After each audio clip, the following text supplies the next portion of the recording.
તમે પ્રેગ્નન્ટ છો તો તમે તો રેડી છો બેબી માટે, પણ શું તમારું ઘર રેડી છે બેબી માટે? તો કોઈ પણ ટાઈમ વેસ્ટ કર્યા વગર આ વિડીયો સ્ટેપ બાય સ્ટેપ જુઓ ફોર પોસ્ટપાર્ટમ. તો હોસ્પિટલમાં લેબર માટે ગયા પહેલાં ઘરે આપણે થોડી પ્રિપરેશન કરવી પડશે. જ્યારે તમે પોસ્ટપાર્ટમમાં બેબી સાથે ઘરે આવશો ત્યારે તમારા બોડીને કમ્પ્લીટ રેસ્ટ જોઈશે, પ્લસ બેબી હશે તો તમારે 24/7 એકદમ કામ વધી જશે. આઈ નો ઘણી બધી હેલ્પ આપણે હોય તો બી આપણું કામ વધી જાય, તો મેક શ્યોર કે સારી રીતે આપણે પ્રિપેર કરીને જઈએ હોસ્પિટલમાં. તો પહેલી વસ્તુ છે આપણો બેડ. તો બેડમાં એકદમ ક્લીન કરી ન્યૂ બેડશીટ, તમે કોટનની બેડશીટ હોય તો વધારે પ્રિફરેબલ, તો તમે કમ્પ્લીટ રેડી કરી દો તમારું બેડ. પ્લસ તમારું બેઝિનેટ, બેબી માટે બેઝિનેટ, તો બેડની નજીક જ બેઝિનેટ તમે સેટઅપ કરી શકો. બેઝિનેટ પહેલાંથી સેટઅપ કરી દેશો તો જ્યારે હોસ્પિટલથી ઘરે આવો તો ત્યારે લાઈક ફર્સ્ટ મિનિટથી તમે યુઝ કરી શકો. તો બેઝિનેટ પહેલાં રેડી કરી દેવાનું. પ્લસ તમારું બાથરૂમ. હવે પોસ્ટપાર્ટમમાં આપણે આઈ નો કે બહુ બધું બ્લીડિંગ થતું હોય અને તમારે ઓલરેડી તમારું બોડી રેસ્ટ જોઈતો હોય, તો તમે બાથરૂમમાં બધી પ્રેપ કરી દીધી હોય પહેલેથી તો તમને હેલ્પફુલ થઈ જાય. હવે બાથરૂમમાં પ્રેપ માટે અમુક વસ્તુ જોઈશે તમને. એમાં પહેલું છે કે પેડ્સ. જો મોસ્ટલી તમને હોસ્પિટલમાંથી બહુ બધા પેડ્સ તમને આપશે. આ રીતે લોંગ પેડ્સ જોઈશે. તો હોસ્પિટલમાંથી બહુ બધા પ્રોવાઈડ કરતા જ હોય છે, તો મારે બાય ના કરવા હોય તો હોસ્પિટલના બી તમે યુઝ કરી શકો. તો આ રીતે પેડ્સ હોય, પ્લસ આઈસ પેક હોય. તો આવા આઈસ પેક હોય, જે તમે આઈસ પેક પેડની અંદર મૂકી અને યુઝ કરો તો તમારા જે સ્યુચર ને એ બધું હોય ત્યાં પેઇન બહુ જ ઓછો થાય, અને જે આઈસ પેક બહુ જ હેલ્પ કરે. તો આઈસ પેક યુઝ કરવા બહુ જરૂરી. તો આઈસ પેક બી હોસ્પિટલમાંથી મળે, તમારે બાય નથી કરવાના. તો હોસ્પિટલમાંથી એક્સ્ટ્રા લઈ આવવાના ઘરે. નર્સ કાં તો કોઈ સ્ટાફ હોય તે લોકો તમને પ્રોવાઈડ કરશે. તો આઈસ પેક રાખવાના. અને તમે બહુ બધા આઈસ પેક રાખી શકો. અને every time for first week તમારે આઈસ પેક જેટલા બને એટલા વધારે તમે એવરી ટાઈમ પેજ ચેન્જ કરો ત્યારે આઈસ પેક યુઝ કરવાના, બહુ હેલ્પ થશે. પ્લસ પેરી બોટલ, આ બી હોસ્પિટલ માંથી તમને મળશે જ. તો તમે જ્યારે હોસ્પિટલમાંથી ઘરે આવો ત્યારે બાથરૂમમાં આ બધું વસ્તુ સેટઅપ કરી દેવાનું. પ્લસ તમે જ્યારે હોસ્પિટલમાં જતા હોય અને ઓલરેડી જો તમારું ફર્સ્ટ બેબી હોય તો તમે બધું સેટઅપ કરીને જવાના જ છો. પણ if you are already mom, જેમ કે મારે એવું હતું, હું ટોડલર મોમ હતી જ અને હવે મારે બીજું બેબી આવવાનું હતું અને હું હોસ્પિટલ ગઈ, તો હોમ સાથે લાઈક ઘરની કમ્પ્લીટ પ્રિપરેશન સાથે મારું જે ટોડલર બેબી હતું એને બી મેન્ટલ પ્રિપરેશન કરાવવાની હતી કે ઘરમાં હવે બીજું બેબી આવશે તો જે પહેલું બેબી હોય એ લાઈક ઇગ્નોર કાં તો એકલું અલોન ફીલ ના કરે, તો એને બી કેરમાં જોડે તમે ઇન્વોલ્વ કરો તો બેબીને બહુ બધી હેલ્પ થશે. પ્લસ તમે જ્યારે બેબીને પહેલી વાર ઘરે લઈને આવો ન્યૂ બેબીને, તો જે બેબી ઘરે હોય એની માટે જો એક ગિફ્ટ લાવવાની અને એવું કહેવાનું કે જે ન્યૂ બેબી કે બ્રધર કે સિસ્ટર જે હોય એમને બેબી માટે, મોટા બેબી માટે ગિફ્ટ માગી લાવ્યા છે, તો એ બેબી બહુ હેપી થઈ જશે પહેલા દિવસે. અને જે પોઝિટિવલી જે ચેન્જ થશે એના બિહેવિયરમાં તમને બહુ જ હેલ્પ થશે. તો આ બધી પ્રિપરેશન તમે કરી શકો લેબરમાં ગયા પહેલાં તમારા માટે.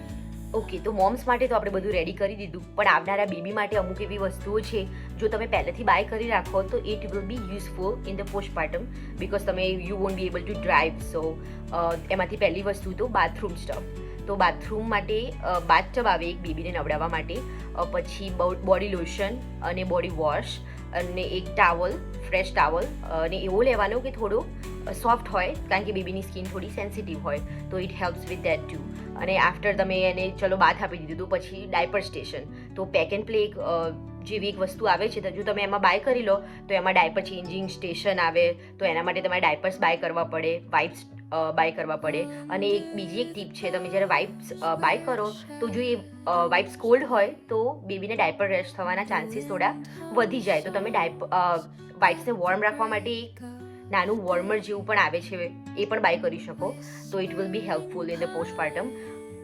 And don't forget to buy the Vaseline, petroleum jelly for kids એવું વેસલિન આવે તો ઇટ રિયલી હેલ્પ્સ. જો તમે એના ડાયપર ચેન્જ કરતી વખતે જો થોડું એક્સ્ટ્રા લગાવો તો ડાયપર રેશિસના ચાન્સીસ એકદમ ઓછા થઈ જાય.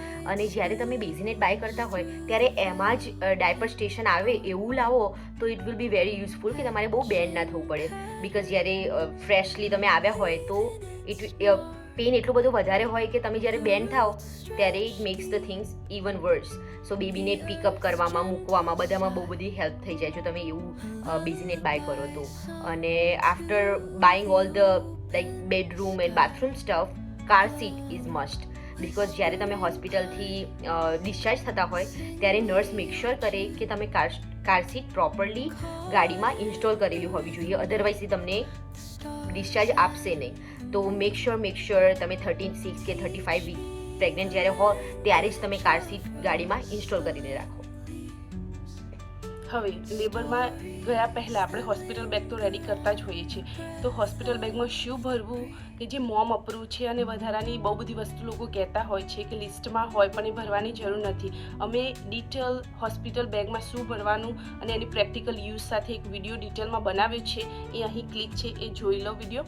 પ્લસ એક એડવાઇસ છે કે હોસ્પિટલ બેગ જ્યારે રેડી કરતા હોય તો થોડો ટાઈમ પહેલાં લાઈક 35-36 વીકે કરી લેવાનું હોસ્પિટલ બેગ રેડી.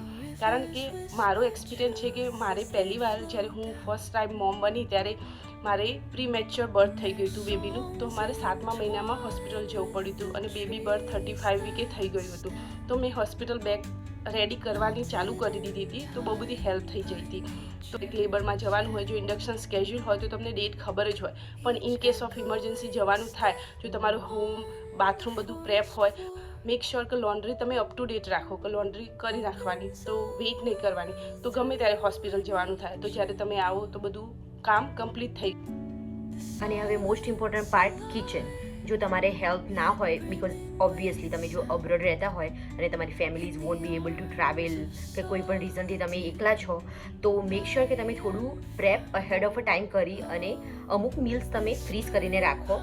સો જ્યારે તમે પોસ્ટપાર્ટમમાં હો ત્યારે you just need to like take it out and warm it and just eat it, so it will be very useful.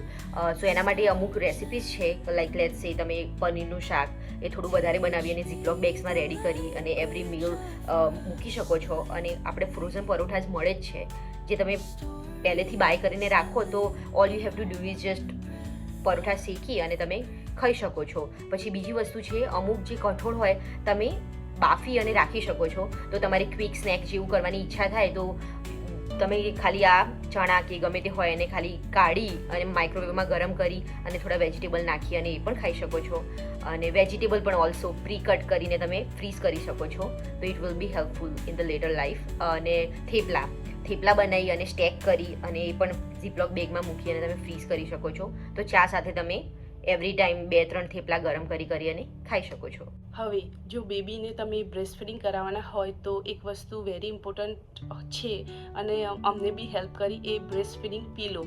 એ મસ્ત બધા પીલો ઓનલાઈન મળે જ છે, તમે કોઈ બી તમને ગમે એવો સારો રિવ્યૂવાળો પીલો બાય કરી શકો. અમે જે બાય કર્યો એ તમે કોમેન્ટમાં અમે લિંક મૂકીશું, તો તમે એ બી બાય કરી શકો.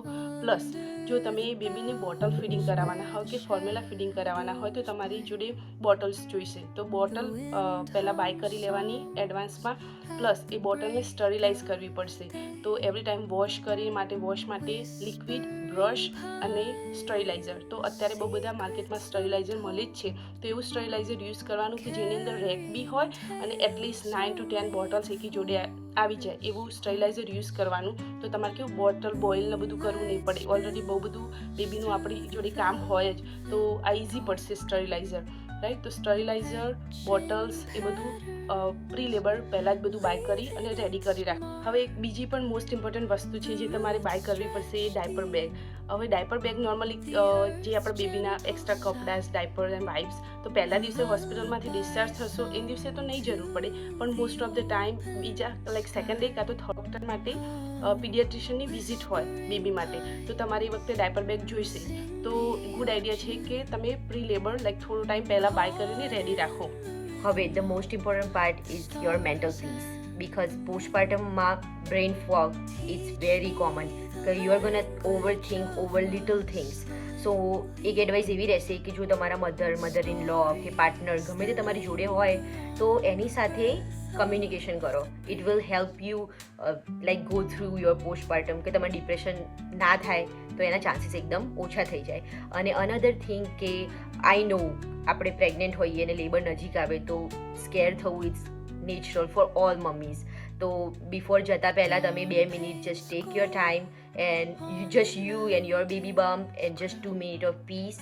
અને તમે જેટલા કામ રહેશો એટલું લેબર તમારું ફાસ્ટર રહેશે. So please stay calm and be prepared because motherhood is beautiful. અને તમારે કોઈ પણ વસ્તુઓ બાય કરવી હોય for moms or for babies, so જે અમે યુઝ કરી હતી એ અમે અમારા ડિસ્ક્રિપ્શનમાં બધાની લિંક્સ પ્રોવાઈડ કરવાના છીએ. If you want buy you can just click and buy it from Amazon.